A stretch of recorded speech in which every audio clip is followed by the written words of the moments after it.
जय बोलो देवादिदेव 1008 श्री भगवान महावीर स्वामी की जय। अहिंसा परमो धर्म की जय। परम पूज आचार्य गुरुवर श्री विद्यासागर जी महाराज जय। जय बोलो आचार्य श्री समय सागर जी महाराज की, पूज मुनिवर श्री प्रमाण सागर जी महाराज की, पूज मुनिवर श्री संधान सागर जी महाराज की, समस्त मुनि संघ की नमस्ते। हमारे जीवन में दो तरह की धारा है। एक वह जो अपनी दिशा में गतिमान होकर परिपूर्णता को प्राप्त होती है, और दूसरी वह जो दिग्भ्रमित होकर नष्ट भ्रष्ट हो जाती है। समझने के लिए जैसे नदी की धार बहती है, अपने लक्ष्य से अनुबंधित होकर सतत प्रवाहित होती है, तो वह धारा विशाल सागर में परिवर्तित हो जाती है। वही नदी की धार यदि कहीं एक जगह रुक जाती है, उसका प्रवाह बंद हो जाता है, और वह नदी नदी न होकर एक पोखर के रूप में परिवर्तित हो जाती है। सतत प्रवाहित होने वाली नदी सागर का रूप धरती है, तो ठहर जाने वाली नदी पोखर में परिणत हो जाती है। हमारा जीवन भी कुछ ऐसा ही है। यदि हमारे जीवन में सतत प्रवाहशीलता हो, तो हम अपने इस क्षुद्र जीवन को विराट स्वरूप प्रदान करने में समर्थ हो सकते हैं। उसकी जगह यदि हमारे जीवन का प्रवाह रुक जाए, तो हम अपने पूरे विराट जीवन को यूं ही क्षुद्र बना लेते हैं। हमारे ऊपर है कि हम क्या कर रहे हैं।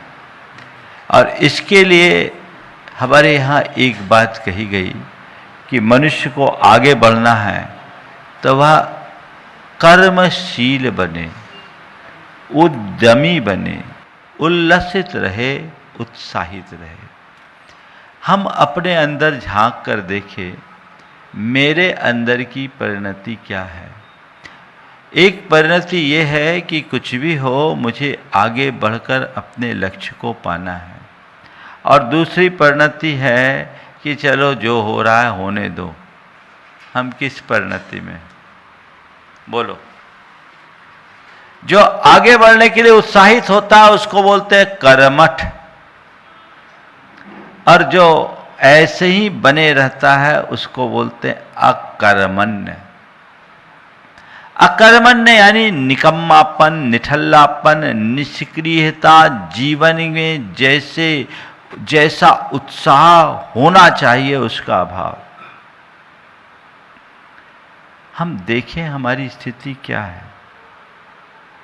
हमें अपने भीतर की अकर्मण्यता को पहचानना है। कहने को हम भले अपने आप को बड़े कर्मठ व्यक्ति के रूप में मान लें, लेकिन कई बार ऐसा देखने में आता है कि हम कर्मठ होने की जगह भी अपने अंदर अकर्मण्यता को पालते रहते हैं, जो हमारे जीवन के लिए ठीक नहीं रहता। जो काम करने योग्य समय में भी अपना कर्तव्य न करे, योग्य समय पर जो अपना कर्तव्य न करे, वह आलसी और अकर्मण्य कहलाता है। अपने मन से पूछो, मेरे द्वारा जो करने योग्य कार्य है वो मैं समय पर करता हूं या टाल मटोल कर देता हूं। दुनिया में जितने भी सफलतम लोग हैं, आप उनके जीवन में झांक कर देखेंगे तो उनके अंदर एक ही बात, काम करके ही दम लेंगे। और कुछ है, हाँ सब जो हो रहा है चल रहा है, चलने दो, उससे काम नहीं होगा। 4 सूत्र हैं जो अकर्मण्यता के स्वरूप को उद्घाटित करते हैं।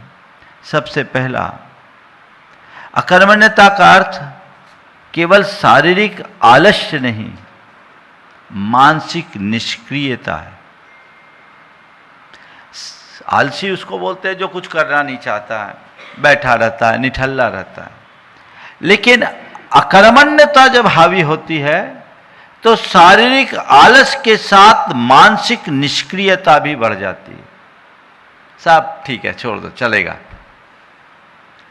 हमारे अंदर ऐसी परिणति तो नहीं है।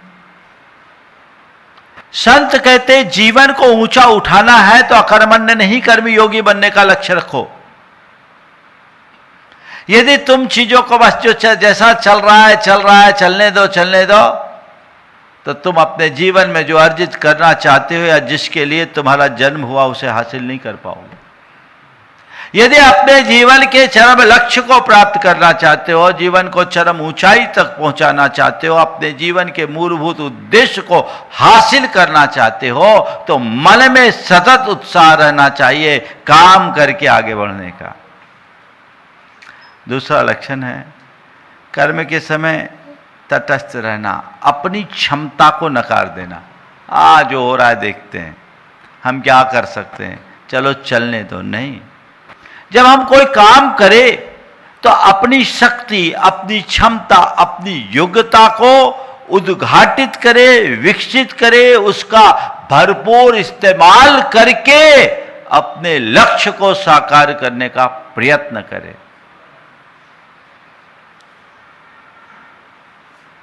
क्षमता न होना कोई बड़ी बात नहीं है, पर क्षमता के अनुरूप काम न करना बहुत बुरी बात है। अपनी जितनी क्षमता है उसका दोहन करो, अपनी जितनी योग्यता है उसे उद्घाटित करो, उसे सही दिशा में नियोजित करो, तब जीवन उपलब्धि में जाएगी। कुछ लोग हैं जो होगा देखा जाएगा। क्या?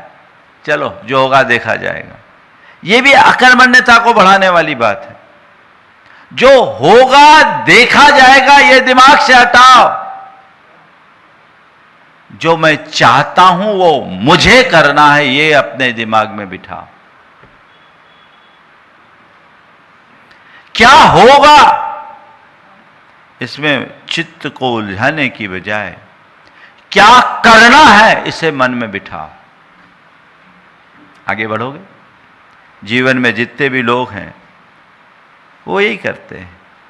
आगे बढ़ने की कोशिश करनी चाहिए। हमें अपने पुरुषार्थ पर विश्वास रखना चाहिए और ये दिमाग में बिठाना चाहिए कि मैं स्वयं अपना करता हूं, मैं स्वयं खुद का भाग्य विधाता हूं, है ना। बहुत सारे बच्चे ढंग से पढ़ाई नहीं करते, परीक्षा हो गया, चलो दे आओ पेपर, जो होगा देखा जाएगा। अरे ऐसे करोगे तो कदाचित खींचतान के पास भले हो जाओ, लेकिन जीवन में आगे नहीं बढ़ पाओगे। ढंग से पढ़ें। मुझे पढ़ करके न केवल परीक्षा में परिणाम प्राप्त करना है, अपितु जीवन में कुछ अच्छा अर्जित भी करना है, कुछ अच्छी सीख भी पाना है। ये ध्येय और दृष्टिकोण जिस मनुष्य के मन में बैठ जाता है वो कभी भी घबराता नहीं। हमेशा ध्यान रखना, अपने योग्य पुरुषार्थ करना चाहिए। जो होगा देखा जाएगा, ये उदारता नहीं, ये अकर्मण्यता है। हम जो करेंगे वही होगा, ये धारणा अपने मन में बनाओ, तब अपने जीवन को आगे बढ़ाया जा सकता है। अब इसका कारण क्या है? कुछ जो लोग काम करते हैं उनकी टेंडेंसी ऐसी होती है। क्यों व्यक्ति अकर्मण्य होता है?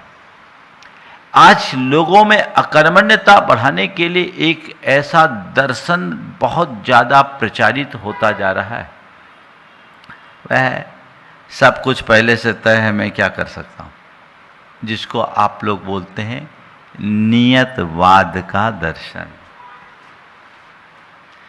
जो जो होना है सब पहले से तय है। इस दर्शन ने, इस दृष्टिकोण ने हमारी पूरी युवा पीढ़ी को निठल्ला बना दिया, अकर्मण्य बना दिया। उसके अंदर जो स्वयं को आगे बढ़ाने की क्षमता थी उसे मंद कर दिया। उसकी कर्मठता क्रियाशीलता, उत्साह और उमंग को छीन कर दिया। हमें इससे बाहर निकलना होगा, हमें इससे बाहर निकलना होगा। एक बार एक युवक मेरे पास आया, बोला महाराज जी, हमने सुना है कि जो कुछ होना है सब भगवान के ज्ञान में पहले से झलक गया, भगवान तो सर्वज्ञ। हमने कहा भगवान तो सर्वज्ञ, तो महाराज जी हमारा जो कुछ होना है, हो रहा, हुआ है और हो रहा है सब तो भगवान के ज्ञान में, भगवान तो त्रिकालज्ञ है। हमने कहा त्रिकालज्ञ है, तो महाराज जी जब सब कुछ होना है, हो रहा है, सब भगवान के ज्ञान में आ ही गया है, तो हम प्रयास क्यों करें? हम प्रयास क्या करें? सब कुछ होना है, जो होना है सो होना है। मारीच को 363 मत फैलाना था, ये भी तय था, और उन्हें महावीर बनना था, ये भी तय था। दीपायन को द्वारिका जलाना था, ये तय था। सो चला, जो होना है सो है। मैंने कहा भैया तुम्हारी बात अपनी जगह सही हो सकती है, पर मुझे तुम्हारी बात से ज्यादा भगवान की बात अच्छी लगती है। भगवान ने हमारे लिए क्या कहा इसको तो देख। भगवान ने कहीं ये कहा क्या कि तू कुछ कार्य का उद्यम मत कर, जो होना है सब मेरे ज्ञान में है? भगवान ने ऐसा कहा क्या? किसी तत्वोपदेश में ऐसी कोई बात आई कि जो होना है सब मेरे ज्ञान में, तू तटस्थ होकर बैठ जा, कुछ मत कर?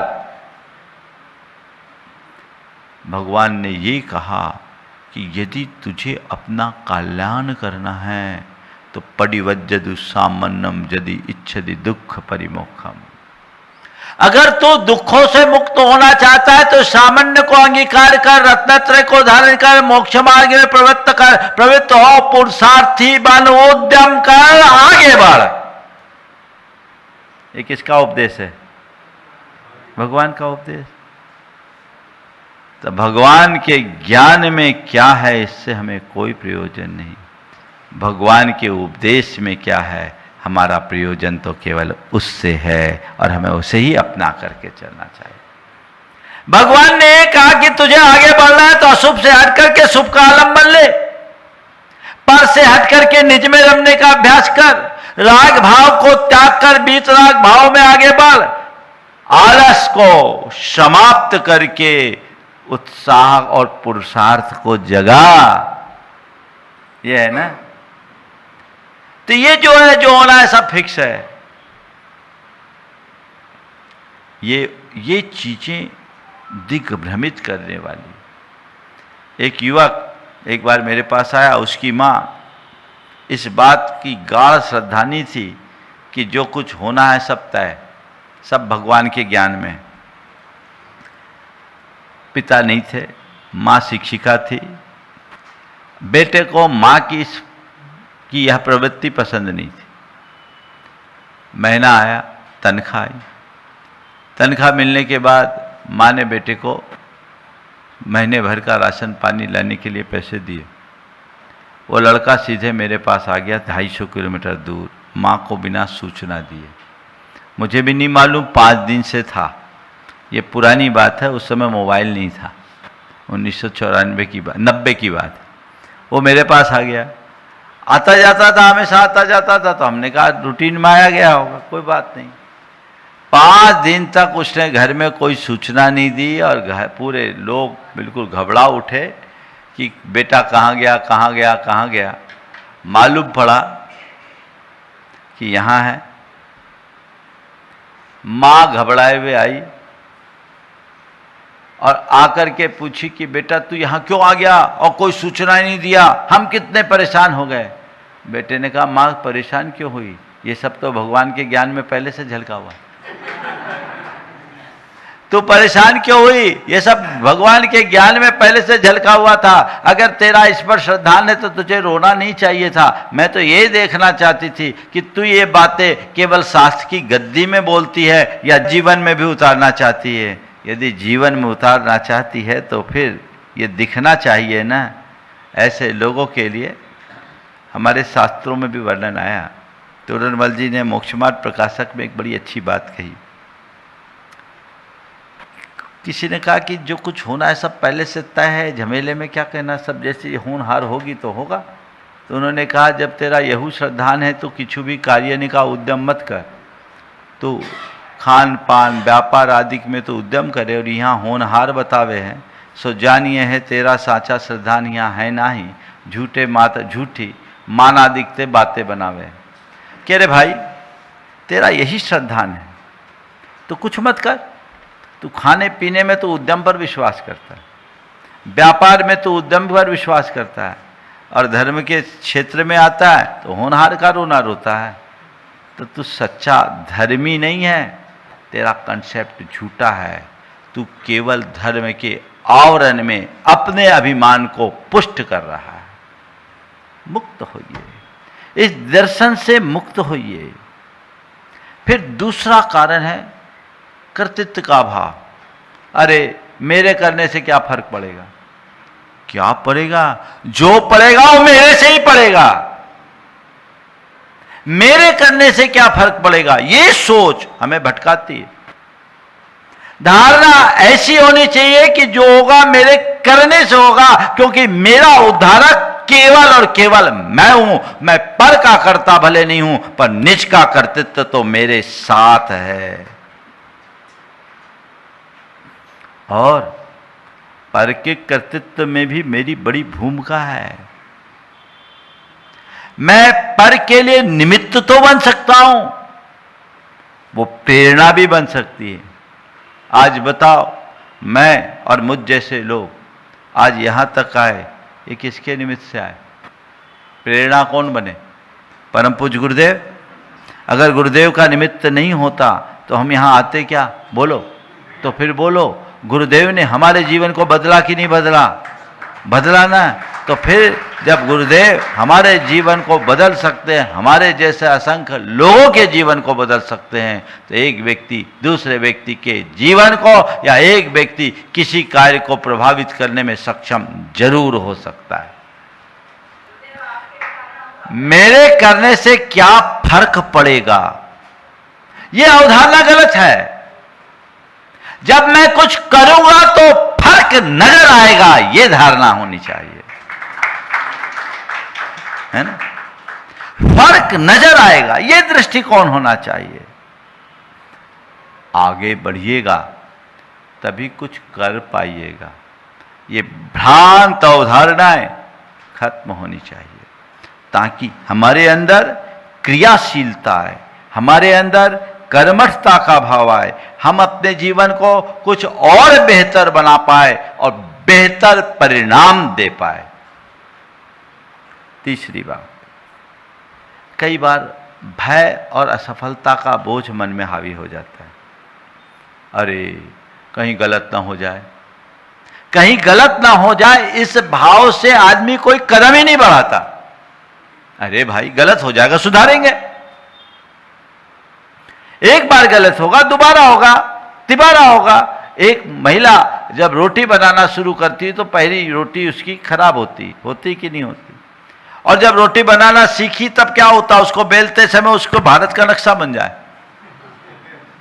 लेकिन ये देख करके कि ये मेरे से रोटी नहीं बनती, सही आकार नहीं बनता, मैं नहीं बना सकती, और वो छोड़ दे, तो दोबारा कभी सीख सकेंगे क्या? सृजन तभी होता है जब हम विफलता का सामना करने के लिए तैयार और तत्पर होते हैं। कोई भी काम करो, स्खलन होगा, स्खलन से घबराओ मत। घबराना तब चाहिए जब स्खलन के बाद सुधार की संभावना खत्म कर दें। गिरने से डरो मत। डर और चिंता केवल तब करो जब गिरने के बाद उठ ना पाओ। गिर करके उठा जाता है, उठ करके आगे बढ़ा जाता है, दौड़ा जाता है, ऊंचाई पर चढ़ा जाता है। इसलिए इस बोझ को अपने मन से हटाओ। कई लोग हैं जो इन कारणों से अपने जीवन में कोई ठोस निर्णय और नतीजा नहीं ले पाते। एक सज्जन ने मुझसे कहा, महाराज जी हमारे पिताजी के पास पैतृक संपत्ति अपार, पर उनने अपने जीवन में कोई बिजनेस नहीं किया, तखत तोड़ा। क्या बोलते हैं? तखत तोड़ा, ये शब्द है। मैंने सब बैठ बैठ के खाए, उनसे कुछ बोलो कुछ करो, बोला बेटा बिजनेस में अगर सफल नहीं हुए तो, पैसा फंस गया तो अपन को कुछ नहीं करना। बेटा बोलता है कि महाराज जी मैं इतना पढ़ा लिखा, इंजीनियरिंग किया हुआ बच्चा, महाराज मैं इतना पढ़ा लिखा, अब पिताजी के आगे कुछ चलती नहीं, उनका मान और मर्यादा और उनका स्वभाव भी ऐसा है कि उनके आगे कोई कुछ कर नहीं सकता, लेकिन लगता है इतना पढ़ लिख जाने के बाद केवल अपनी प्रॉपर्टीज को संभाल रहे हैं, मुझ में जो क्षमता है हम उसे साबित नहीं कर पा रहे। बस उनको डर, बेटा नुकसान हो सकता है, पैसा फंस सकता है, कौन करे, उलझो मत, जो है सो ठीक है। अब बताओ, ऐसा करने वाला व्यक्ति आगे बढ़ेगा या वहीं रुका रहेगा? कई लोग हैं ऐसे, वो निर्णय नहीं ले पाते, आगे नहीं बढ़ पाते, उनका दर्शन ही ऐसा है। बस भय, असफलता का बोझ मन में जब हावी होता है, कहीं गलत ना हो जाए, कहीं गलत ना हो जाए, कहीं गलत ना हो जाए, ये स्थितियां बनती है। और फिर कई बार स्वार्थ और सुखप्रियता भी व्यक्ति को अकर्मण्य बना देती है। मैं क्यों मेहनत करूं जब मेरा मेहनत के ही सब कुछ मिल रहा है? मेहनत क्यों करूं? एक आदमी, उसकी रेंटल अर्निंग बहुत है, वो कुछ करता ही नहीं, बोले करना क्या है, करना क्या है? अरे ठीक है भैया, व्यापार में नहीं करो, दूसरे क्षेत्र में तो करो, तो वो भी नहीं। सुख भोगी जब व्यक्ति बन जाता है, सुखप्रिय व्यक्ति जब बन जाता है और उसके हृदय में जब स्वार्थ हावी हो जाता है, तब फिर वह कुछ काम करने के लिए कतई उत्साहित नहीं हो पाता, और ये हमारे जीवन के लिए बहुत खतरनाक बन जाता है। हमें इनसे बचकर बाहर आना चाहिए, क्योंकि इन सब प्रवृत्तियों का परिणाम बड़ा विघातक होता है। हम जब अकर्मण्य बनते हैं, या जो व्यक्ति अकर्मण्य होता है, उसका आत्मविश्वास कमजोर होता है, उसके अंदर का विश्वास मर चुका होता है, वो आगे नहीं बढ़ पाएगा। मुझसे कुछ नहीं होगा, मैं कुछ कर सकता नहीं, मैं कुछ नहीं कर सकता, मैं कुछ के लायक नहीं हूं। और ऐसे निठल्ले व्यक्ति को समाज में अपमान, उपेक्षा झेलनी पड़ती है, और ऐसे व्यक्ति का जीवन निर्भरता से भरा रहता है, दूसरों पर डिपेंड रहता है, सेल्फ डिपेंड नहीं बन सकता।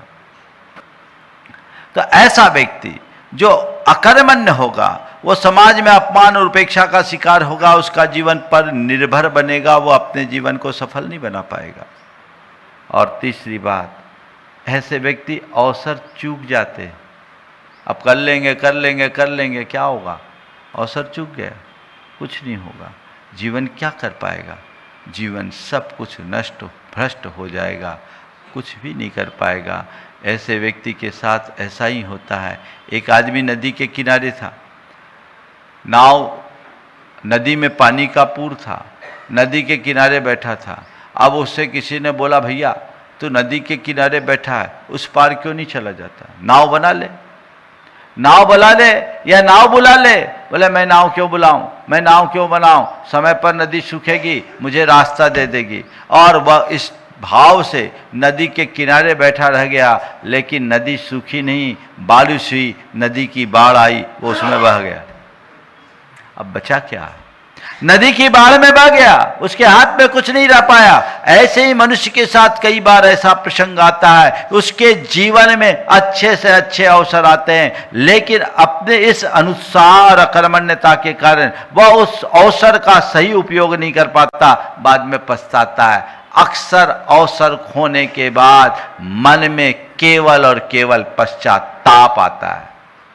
जब भी व्यक्ति कोई अवसर खोता है, अवसर चूकता है, तो उसके मन में पश्चाताप का भाव आता है, और फिर ऐसे व्यक्ति आध्यात्मिक रूप से मजबूत नहीं बनेंगे। हम लोगों ने एक कहावत सुनी है, जे कम में सूरा ते धम में सूरा। जो कर्म में सूर है वही धर्म में सूर है। निठल्लेपन से आध्यात्मिक उन्नति नहीं होगी, निष्क्रियता में जीवन का विकास नहीं है। हर जगह व्यक्ति को उद्यमशील होना चाहिए। एक बार एक युवक ने मुझसे कहा, महाराज आप इतना काम क्यों करते हैं? बोले भैया काम करना ही तो मेरा धर्म है, मैं कर्म को पूजा मानता हूं, काम नहीं करूंगा तो बेकाम की बातों में चित्त उलझ जाएगा, काम तो करना ही है ना। ठीक है, तुम लोग व्यापार करोगे, व्यवसाय करोगे, वो तुम्हारा लक्ष्य है, क्योंकि तुम्हारा लक्ष्य पैसा कमाना है, और हमारा लक्ष्य अपनी चेतना को परिष्कृत करना है, अपने जीवन को बदलना है, अपनी चेतना को ऊपर उठाना है। तो वह भी तभी संभव होगा जब मैं उसके लिए क्रियाशील रहूंगा। यदि मैं अपने उद्देश्य के प्रति समर्पित होकर उसके प्रति क्रियाशील ना हूं, तो कुछ कर पाऊंगा क्या? नहीं कर पाऊंगा। तो बंधुओं, हमें इस बात को ध्यान में रखना चाहिए, जिसने कर्म का मार्ग त्याग दिया उसके विकास वहीं रुक जाता है। इसलिए पुरुषार्थी बनो, उद्यमशील बने और जीवन को आगे बढ़ाने का हम सब सतत प्रयत्न करें। ऐसा प्रयत्न करेंगे तो जीवन आगे बढ़ेगा। जितने लोग उच्च स्थान को प्राप्त किए, चाहे आध्यात्मिक हो या लौकिक जगत में, आप देखो वो कितने कर्मठ रहे, क्रियाशील रहे। मोक्ष मार्ग में तो श्रमण बनना पड़ता है। श्रमण बनने का मतलब ही है जो श्रम करे सो श्रमण, जो पुरुषार्थी बने, जो उद्यमी बने, वो श्रमण है। और बिना उद्यम के हम अपना उत्थान नहीं कर सकते, ये सत्य है। अनेक महापुरुषों ने, चाहे वह तीर्थंकर परमात्मा हो या अन्य, उनने अपने जीवन को जो ऊंचाई तक पहुंचाया इसी कर्मठता के बल पर।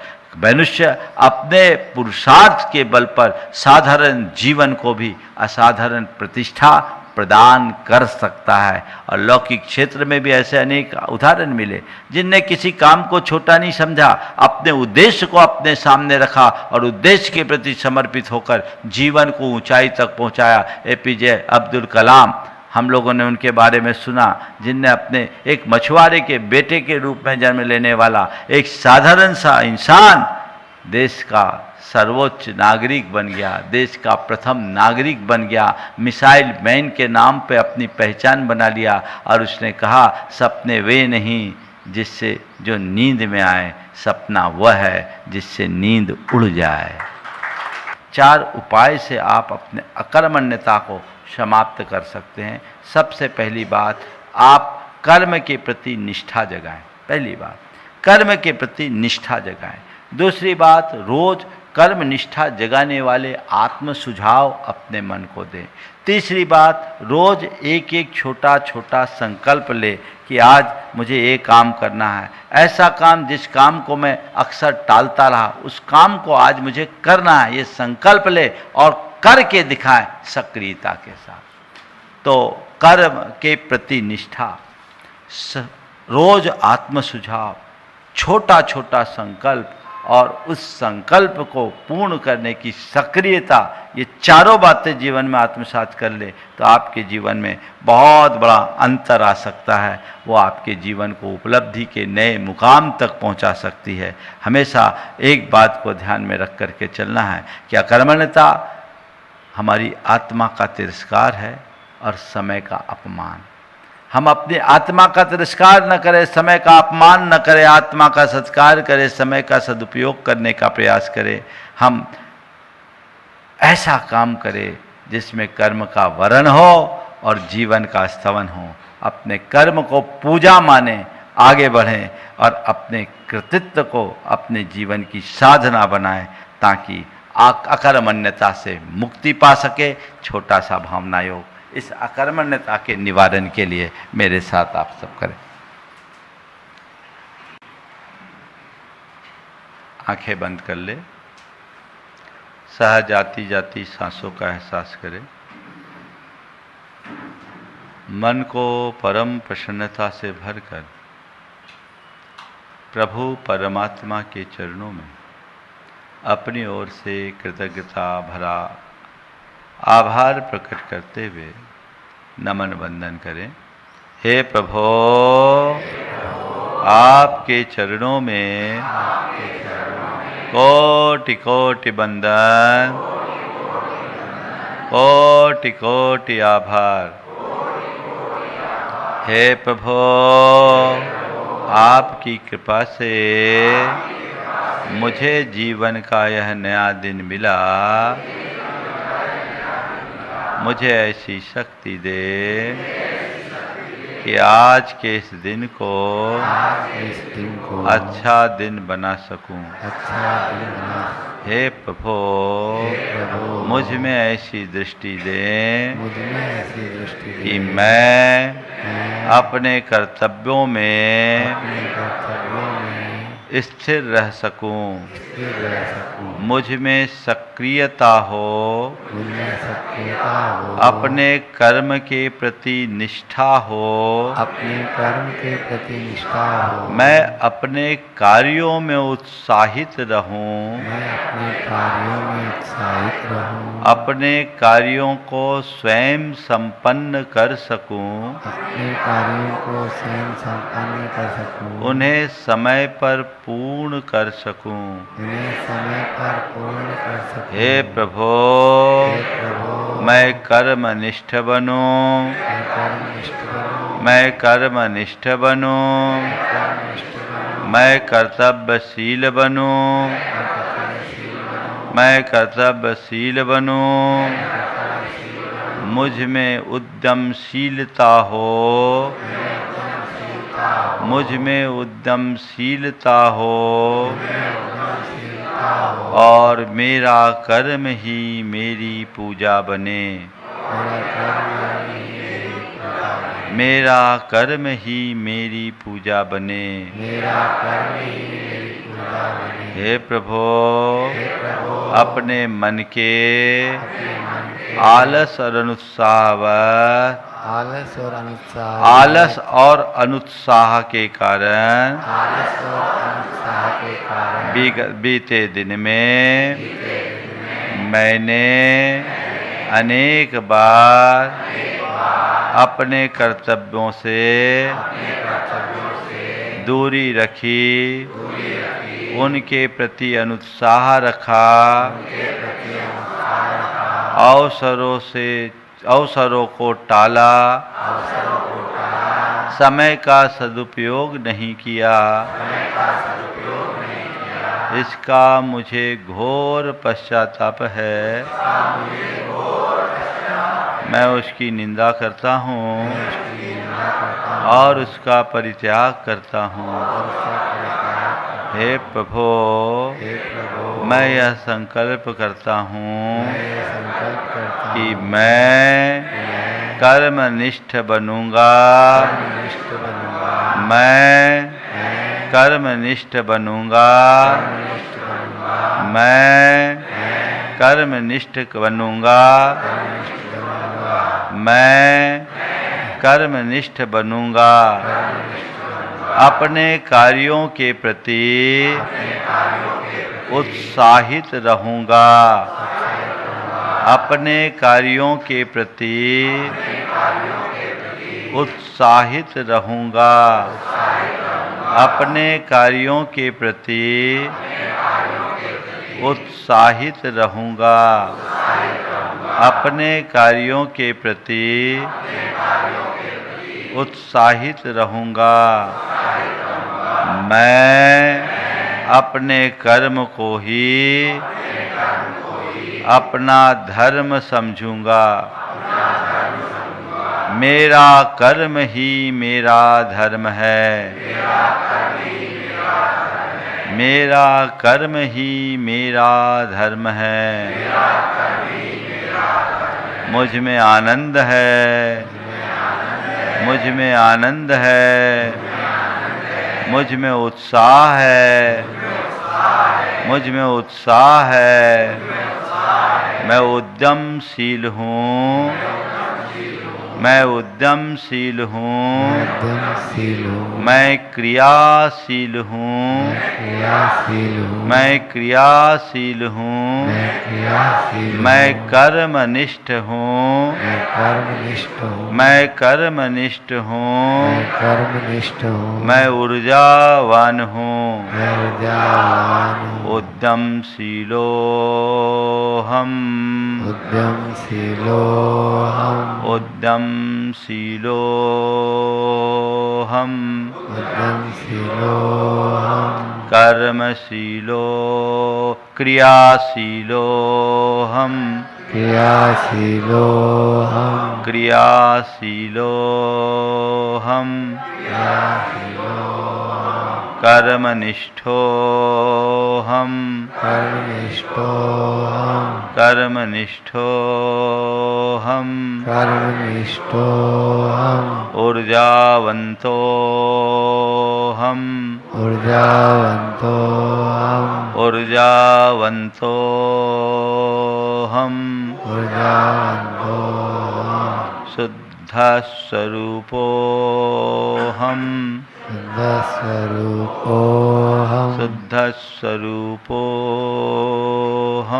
शुद्धस्वरूपोऽहम् सहजोऽहम् सजोऽहम् सहजोऽहम् सजोऽहम् शान्तोऽहम् शान्तोऽहम् शान्तोऽहम् शान्तोऽहम् सोऽहम् सोऽहम् सोऽहम् सोऽहम् सोऽहम् सोऽहम् सोऽहम् सोऽहम् सोऽहम् सोऽहम् सोऽहम् सोऽहम् सोऽहम्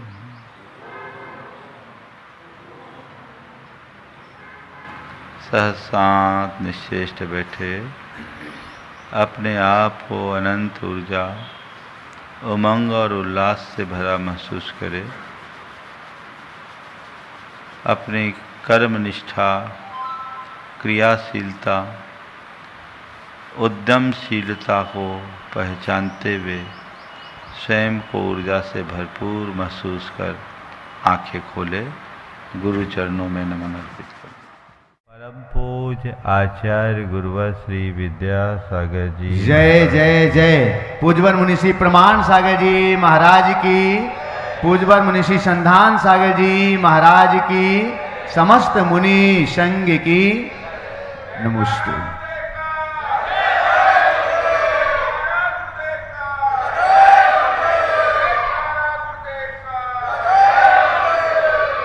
आज हम एक ऐसे विषय पर चर्चा करने जा रहे हैं जिसका हमारे समग्र जीवन से बहुत गहरा संबंध है।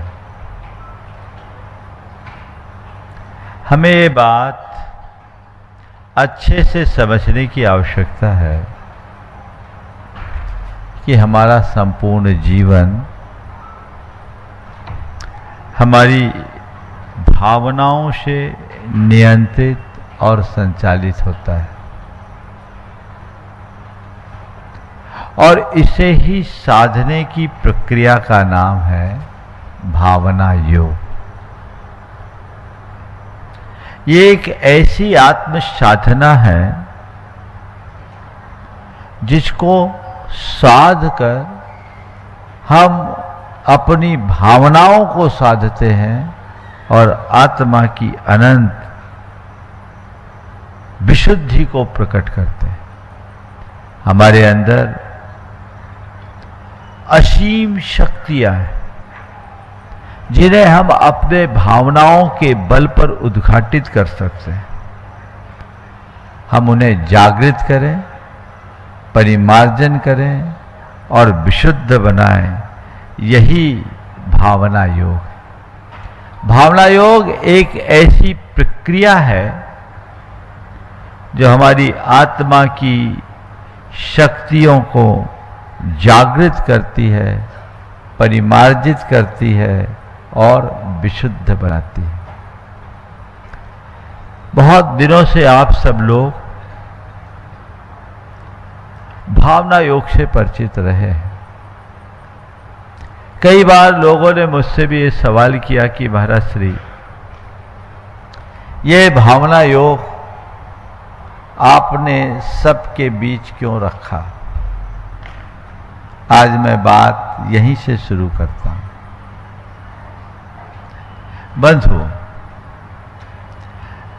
जब हम अपने जीवन को गहराई से उतरकर देखते हैं तो ये पाते हैं कि हमारा समग्र जीवन हमारी भावनाओं पर निर्भर करता है।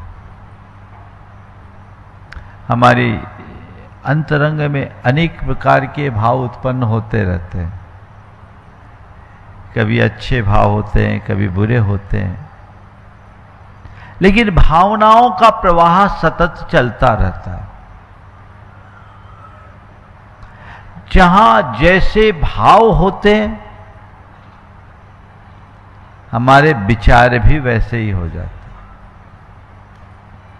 और जैसे विचार होते हैं वैसी हमारी भाषा बन जाती है, और जैसी भाषा होती है वैसा ही हमारा व्यवहार बन जाता है।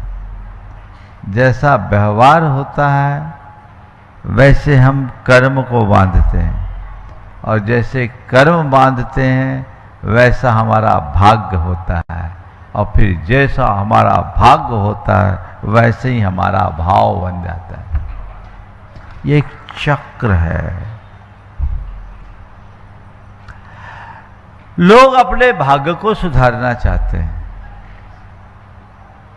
संत कहते भाव को सुधारो, भाग्य सुधर जाएगा।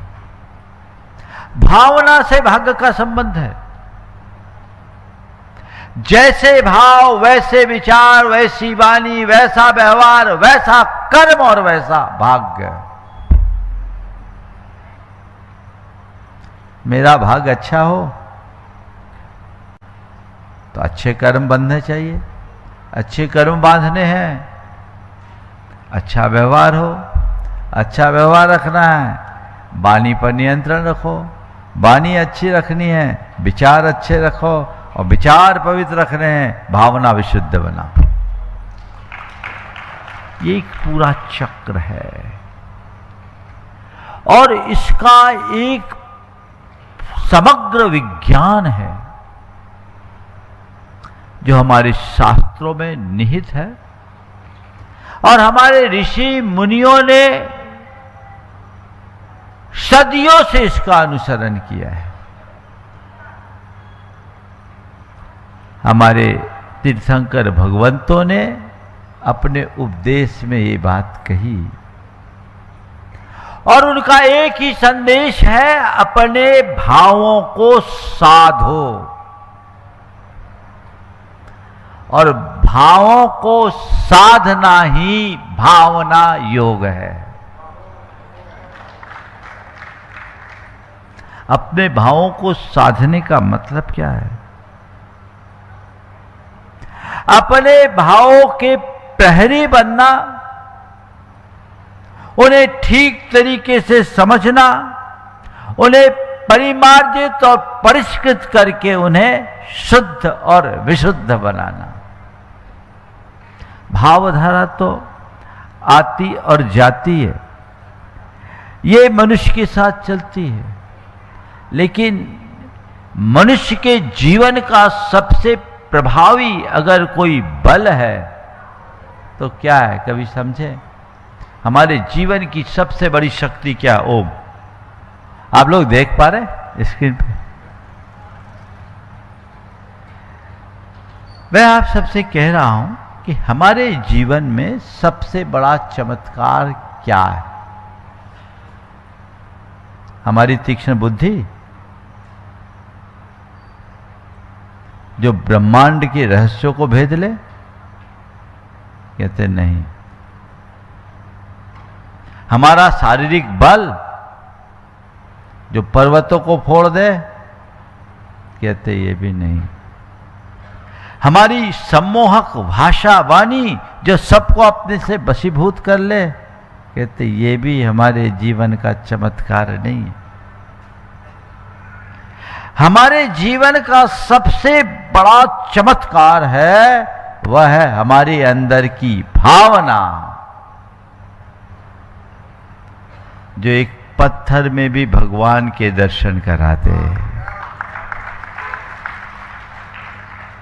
यह भावना की ताकत है, जो साधारण से पत्थर में भी भगवान का दर्शन करा देती। भावना ही तो है।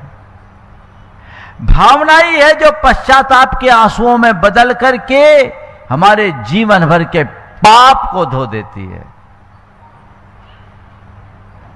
भावना जब अशुद्ध होती है तो हमारे अंदर विकार उत्पन्न करती है, राग देश में हमारे चित्त को उलझाकर हमारे संसार को बढ़ाती है, हमारे चित्त और चेतना को विकृत और अशांत बनाती है।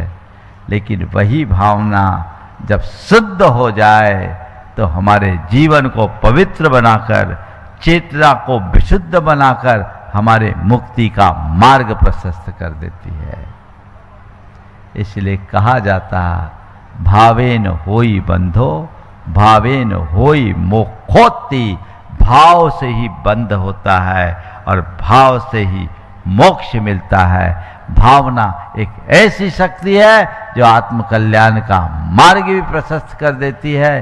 तो भावना एक ऐसी परिणति है जो हमें रसातल में भी पहुंचा देती है। हम जैसा देखते हैं, जैसा सोचते हैं, जैसा महसूस करते हैं, जैसा बोलते हैं, हमारी आत्मा में वैसे वाइब्रेशंस होते हैं और वही वाइब्रेशंस कुछ ऐसे परमाणुओं को आकर्षित करते हैं जिनको बोलते हैं कर्म। और ये कर्म हमारी चेतना में चिपक जाते हैं संस्कार बनकर। क्या बनकर? संस्कार बनकर। ये चेतना की सूक्ष्म तरंग जो हमारे अंतर मन की गहराइयों में है, इन्हीं संस्कारों के उभार का नाम भावना है। भाव और विचार है। अंत चेतना में जमे हुए संस्कारों का उभार भाव है और उनके प्रवाह का नाम भावना। भाव और भावना हमारे चिंतन मन में आते हैं। ध्यान रखना, भाव विचार नहीं है, भाव मनोवेग मात्र नहीं है। क्योंकि मन तो हम मनुष्यों के पास दिखता है, पशुओं के पास दिख जाएगा। भाव तो पेड़ पौधों में भी है, कीड़े मकोड़ों में भी है, जिनके पास मन नहीं है। समझ में आ रही बात? हम देखते हैं भावों का खेल बड़ा विचित्र है। एक ही परिस्थितियों में दो अलग अलग व्यक्ति की दो भिन्न भिन्न प्रतिक्रियाएं होती। परिस्थिति एक है, अलग अलग दो व्यक्ति हैं, दोनों में अलग अलग भाव आ रहे। बारिश को देखकर किसान का हृदय खिलता है और कुम्हार का चेहरा उतरता है। किसान और कुम्हार दोनों भाई हैं, लेकिन बारिश को देखकर किसान का मन खिलता है। क्यों? क्योंकि इस बारिश से उसकी फसल लहलहाएगी।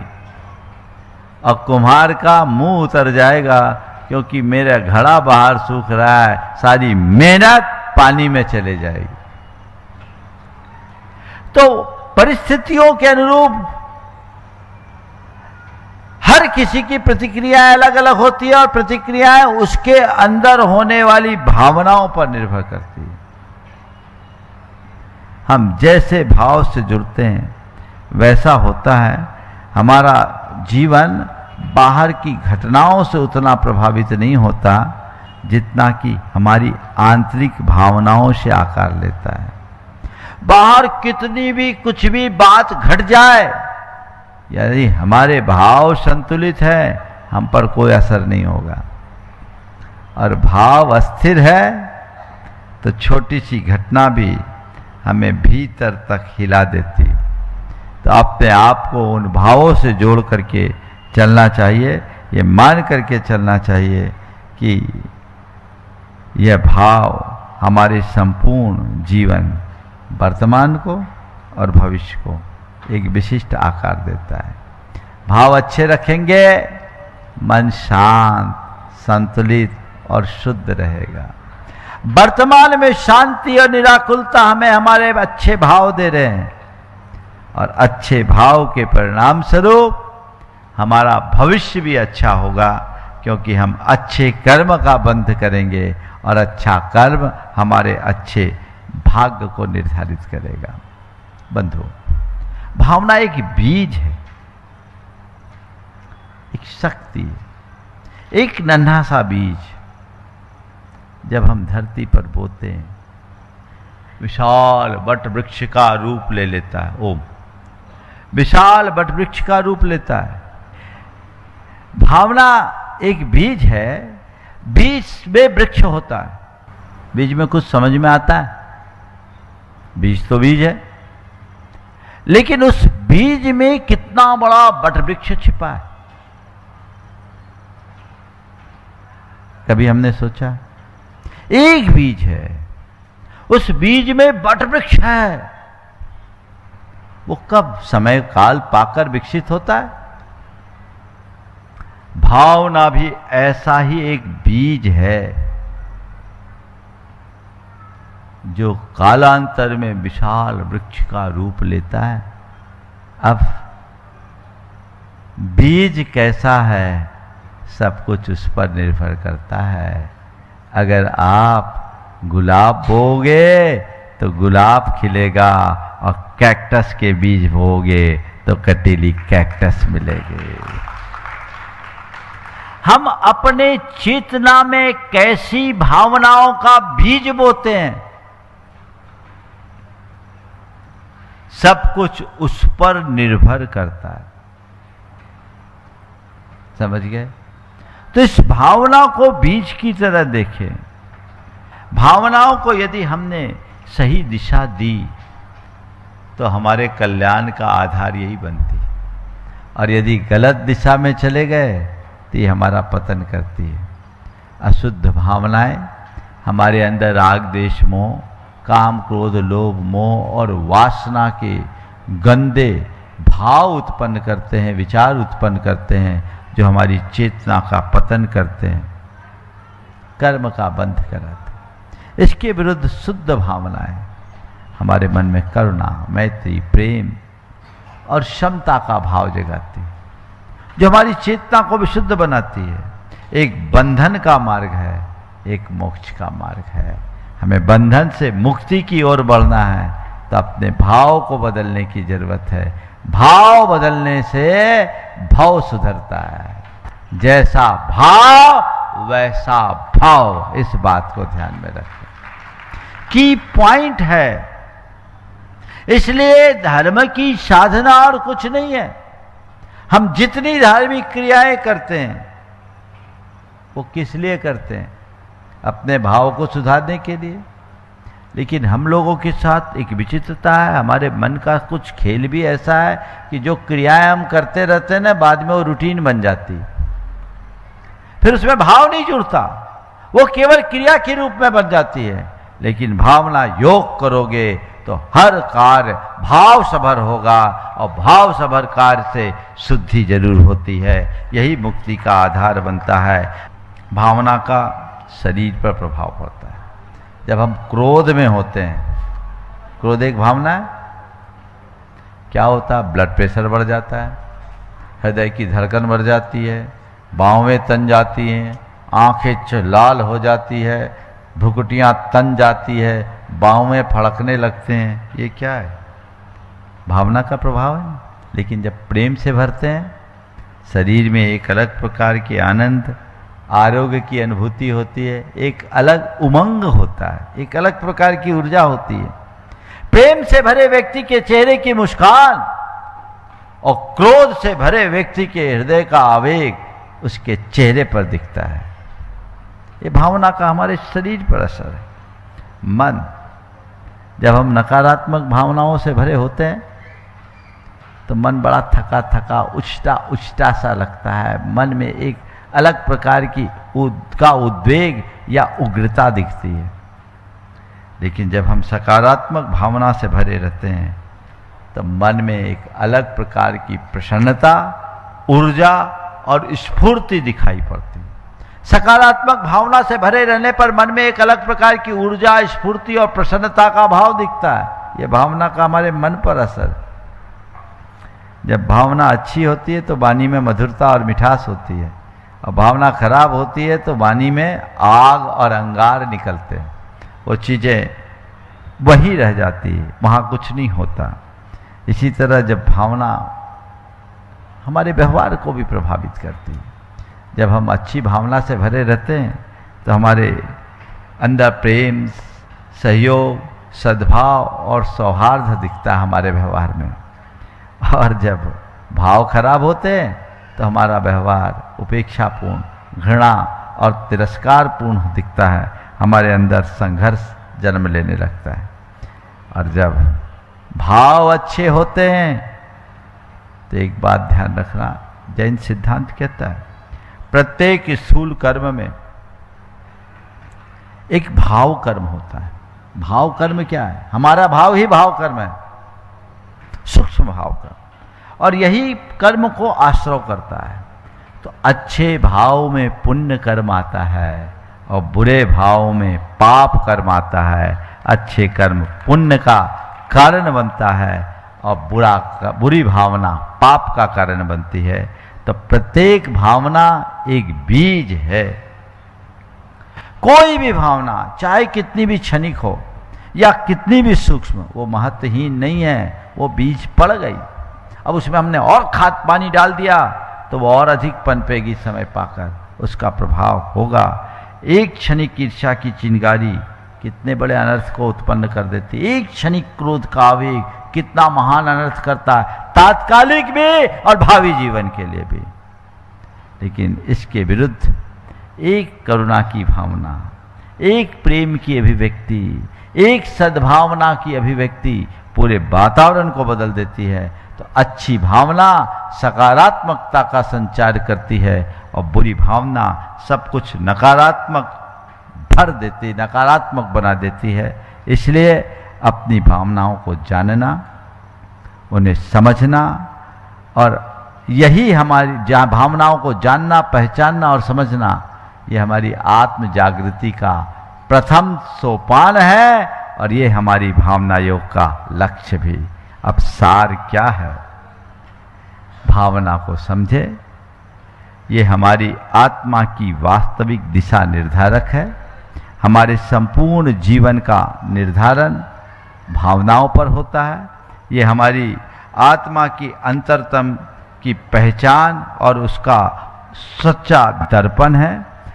आत्मा की वास्तविक गति को प्रदान करने वाला है और आत्मा का वह संकल्प जो उसे संसार या मुक्ति की ओर ले जाता है। सार में हम कह सकते हैं भावना ही बंधन का मूल कारण है और भावना के रूपांतरण में ही मोक्ष का साक्षात द्वार छिपा है। ये भावना योग के सिद्धांत की बात है। आज मैंने भावना की बात की है। भावना योग का अभ्यास तो आने वाले दिनों में होगा। ये आज इस फील टू हील भावना योग का विज्ञान के पहले और दूसरे अध्याय पर मैंने आज आप सबसे चर्चा की। ये क्रम आगे चलेगा। आप इन चीज़ों को एक एक को बारीकियों से समझिए, फिर आप समझेंगे कि भाव का हमारे जीवन में कितना प्रभाव है और भाव को साध कर हम अपने जीवन में कितना बड़ा बदलाव घटित कर सकते हैं। इस विज्ञान को समझकर हम जीवन को आगे बढ़ाएं। मैंने ये इसलिए चुना कि पुस्तकें पढ़ने के बाद कोई ज़रूरी नहीं कि कई लोग पुस्तक खरीदते और ले जाके घर पे रख लेते हैं, पढ़ते नहीं। पढ़ने के बाद भी उसमें निरंतरता नहीं रहती। कभी 1 पेज पढ़े, कभी 2 पेज पढ़े, कभी 4 पेज पढ़े, रख दिए, फिर उस चीज़ को उतना अवधारित नहीं कर पाते। तो मैंने सोचा प्रवचन का ही इसे विषय बनाकर एक प्रशिक्षण के रूप में रखे, ताकि देश भर के लोग जो भावना योग साधक बनने को उत्सुक हैं वे इससे लाभान्वित हो सके। तो अभी इसके 1 से 13 अध्यायों पर चर्चा होगी जो भावना योग के मूलभूत सिद्धांतों को पूरी तरह से आप सबको बताएगा। मैं समझता हूँ आज का प्रतिपाद्य आप सबको अच्छा लगा होगा। आप इस पुस्तक को पढ़ ले। मैंने जितनी बातें बताई है वो सब इस पुस्तक में ही लिखी है। मैंने इस पुस्तक की ही व्याख्या की है। इस व्याख्या और विवेचना के सार को समझते हुए आप अपने अंतर मन में ग्रहण करें, इसे बार बार पढ़े, समझे, ताकि आप भावना योग को आत्मसात करके लोगों तक इसे पहुंचा सके। बोलिए अहिंसा परमो धर्म की।